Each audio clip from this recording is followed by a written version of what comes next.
Así que amigos, en esta tercera parte de la serie sobre cómo liberar a Cuba, habíamos mencionado anteriormente un factor fundamental en el primer capítulo, que sería el hecho de entender qué es lo que se trata de liberar, ¿no? La esencia de lo que se trata de liberar, en este caso la esencia de Cuba, la esencia de los cubanos, ¿no? Es preciso salirse de la interpretación de la realidad individualmente hablando y acceder a una interpretación más plural, más abierta de lo que es Cuba, de lo que es esa isla desde hace 62 años arrastrada, pisoteada, ¿no? por la secuencia del comunismo y del castrismo. En este sentido, en el segundo capítulo habíamos hablado también sobre otro factor fundamental, que es el nacionalismo dependiente, ¿no? El nacionalismo dependiente en esa fase de atrincheramiento defensiva que impide que Cuba se despliegue en su totalidad como lo que realmente es, ¿no? Que es un país plural, compuesto desde el principio por diferentes culturas, por diferentes etnias, etcétera, llegadas de todas partes del mundo. Inclusive cuando se habla de esto podemos remontarnos incluso a la prehistoria, ¿no? Los propios indígenas que habitaron Cuba en sus diferentes cacicazgos procedían no solamente de diferentes zonas geográficas, sino de diferentes tribus, de diferentes con diferentes peculiaridades, etcétera, valga la redundancia. Así que amigos, entonces arribamos a un tercer factor que no es menos fundamental, no es menos importante que los dos anteriormente mencionados, de los que hablábamos en los diferentes vídeos que habíamos estado desarrollando sobre este tema de cómo liberar a Cuba. Este tercer factor es igualmente importante y muchas veces se pasa de largo sobre él, aunque hay varias organizaciones, sectores de la sociedad cubana que estudian o que se asoman al problema. No es suficiente, no es suficiente, y no solamente desde el punto de vista del régimen en Cuba, ¿no? De cómo el régimen explota falsamente su capacidad para resolver supuestamente problemas, sino incluso en el exilio. Este es un problema que tampoco se toca y que se da por sentado, sin embargo, y que es necesario abordar, sobre todo por el liderazgo de la oposición, el liderazgo de la sociedad civil, el liderazgo de la cultura independiente. Es necesario llevarlo a fondo y sobre todo comprenderlo, ¿no? Establecer una empatía con el problema para poder llegar con más efectividad a la sociedad cubana y poder interactuar con ella de manera más natural, que es lo que se necesita, ¿no? Naturalidad, se necesita fluidez para poder trabajar en función de la libertad de Cuba con el pueblo, con la sociedad en lo más profundo, ¿no? En la Cuba profunda, como se le dice asiduamente. Se trata del tema del racismo, ¿no? Un tema no suficientemente tratado, que subyace siempre en una serie de problemáticas y que mientras no se resuelva, sobre todo a nivel de liderazgo, es decir, que el liderazgo de una oposición, de una liberación del exilio, de la oposición interna, etcétera, mientras no se desarrolle, mientras se siga evadiendo, no se va a resolver el problema de la liberación de Cuba.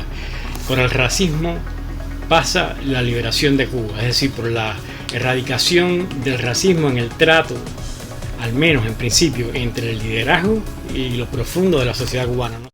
Esta es una cuestión que ha sido ya suficientemente esquivada, ¿no? por los sucesivos liderazgos que ha tenido la oposición cubana de ambas orillas a través del tiempo, ¿no?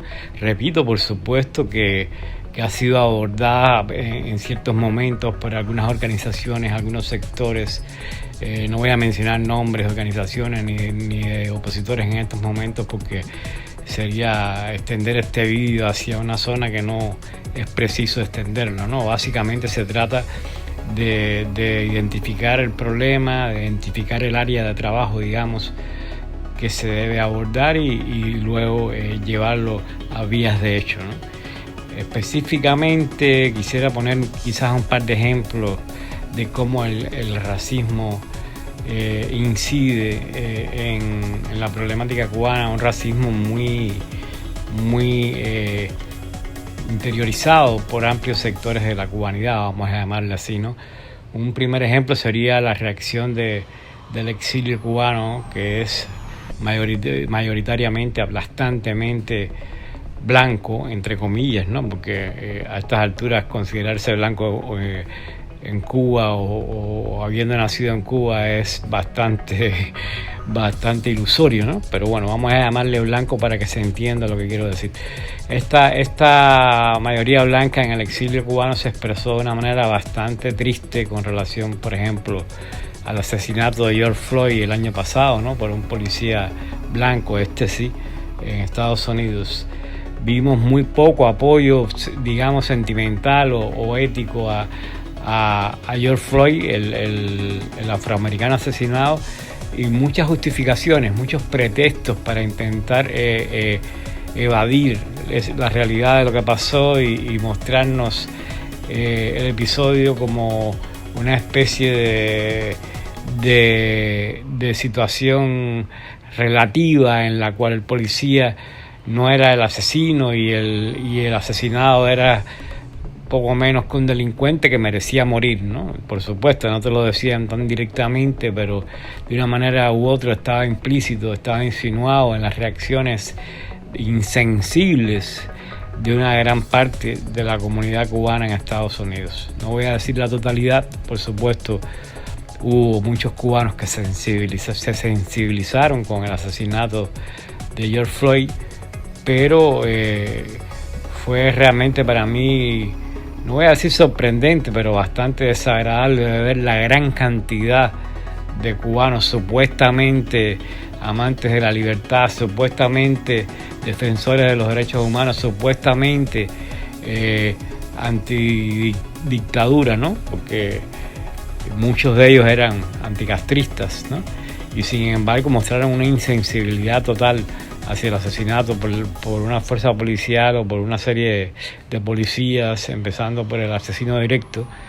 Y esto no demuestra otra cosa que la gran incidencia del racismo en la comunidad cubana. Repito que es tanto dentro como fuera de Cuba, pero en este caso, en este primer ejemplo, estoy poniendo la muerte de George Floyd, porque creo que muchos de nosotros lo vimos en las redes sociales, muchos de nosotros pudimos captar la profundidad de este fenómeno del racismo entre los cubanos.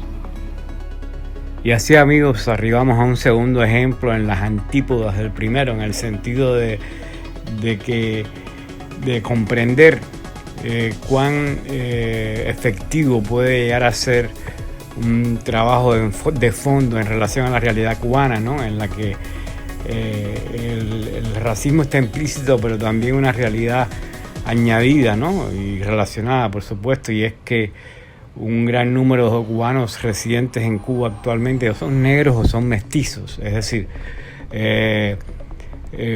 afrocubanos, mestizos, etcétera, conforman probablemente en estos momentos más del 60% de la población cubana, contrariamente a lo que se dice, ¿no? Porque ahí, por supuesto, hay un rejuego en lo que mucha gente se ven como blancos y realmente no lo son, ¿no? Precisamente como una derivación de este racismo que no solamente es institucional, sino sociocultural. Esto es muy importante entenderlo. El racismo se niega, el racismo se esconde, el racismo se embaraja, como se dice en Cuba, pero en realidad está latente en la mayoría de los cubanos, o por lo menos en un sector muy considerable de la población cubana actualmente, ¿no? Es decir, más allá del exilio, estoy hablando propiamente en Cuba. Entonces, en este segundo ejemplo quería hacer una mención al caso del movimiento San Isidro, liderado por Luis Manuel Otero Alcántara y otros opositores y disidentes cubanos, artistas independientes, etcétera, ¿no?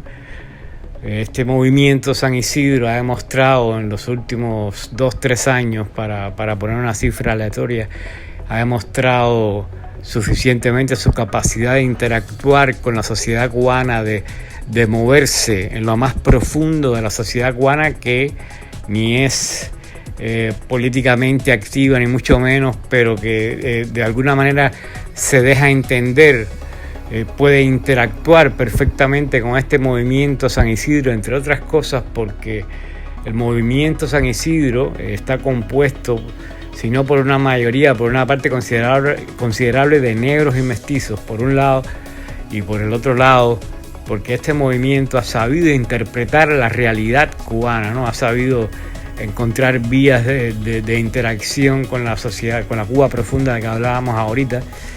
Y en este sentido yo creo que podría decirse que destaca en el ámbito opositor dentro de Cuba por su capacidad de moverse en este ámbito popular, en este ámbito de lo sociocultural cubano concreto, vamos a decirle, no en la zona ilusoria, no en las nubes de lo que cada quien desea, sino en la realidad, en las calles, en la Cuba profunda. Hemos visto en estos últimos 2-3 años cómo el movimiento San Isidro ha tomado el protagonismo del anticastrismo en las calles, en los barrios, con una serie de acciones, algunas individuales, otras más colectivas, pero siempre interactuando con la sociedad. Es decir, no se trata de la clásica oposición que se encierra en su casa o en un momento se manifiesta aisladamente, no, es un movimiento de San Isidro que constantemente interactúa a partir, yo creo, sobre todo de su esencia popular, ¿no? A pesar de que muchos de ellos son artistas, músicos, pintores, etcétera, hay algo que los distingue, creo, un punto más allá de la oposición tradicional, y es el hecho de poder conectar de una manera fluida con el resto de la sociedad cubana. Y eso pasa precisamente porque se parecen mucho a la sociedad cubana, son la sociedad cubana en activo, ¿no? En el sentido de su capacidad para parecérsele, ¿no? Digamos, ¿no?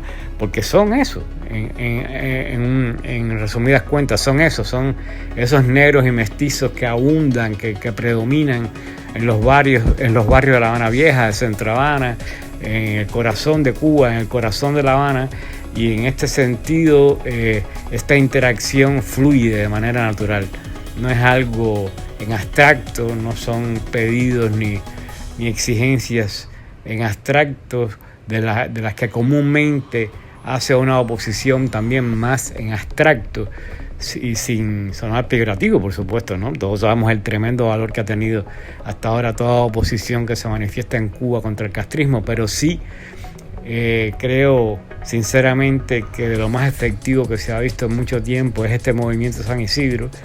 De ahí que ahora mismo Luis Manuel Otero Alcántara esté secuestrado por el régimen en un hospital de La Habana, y de ahí que Michael Osorbo haya ido a prisión o que otros estén en prisión domiciliaria, etcétera, o les arrebaten sus medios de comunicación con el exterior. Pues nada, amigos, a esto me refería cuando hablaba del racismo como problema o barrera que impide la liberación de Cuba. Este es un tercer factor importante junto a los otros dos que mencionábamos al principio del vídeo. El racismo es más importante de lo que se cree como factor de contención de la liberación de Cuba. Mientras no abordemos a fondo el problema, mientras el liderazgo, que es el primero que se tiene que ocupar de esto, el liderazgo opositor, el liderazgo disidente, el liderazgo de la cultura independiente, mientras no se ocupe a fondo de esto, mientras de alguna manera no imite al movimiento San Isidro en esta cobertura de interacción con la sociedad civil cubana y con la sociedad en general apolítica de la que tanto se ha hablado, pues va a ser muy difícil que alcancemos la liberación de Cuba. Hay que comprender a Cuba, y este es uno de los factores de comprensión de Cuba, el racismo sociocultural existente. Mientras no entendamos completamente a Cuba, no podremos liberarla, eso está claro. Muchas gracias a todos.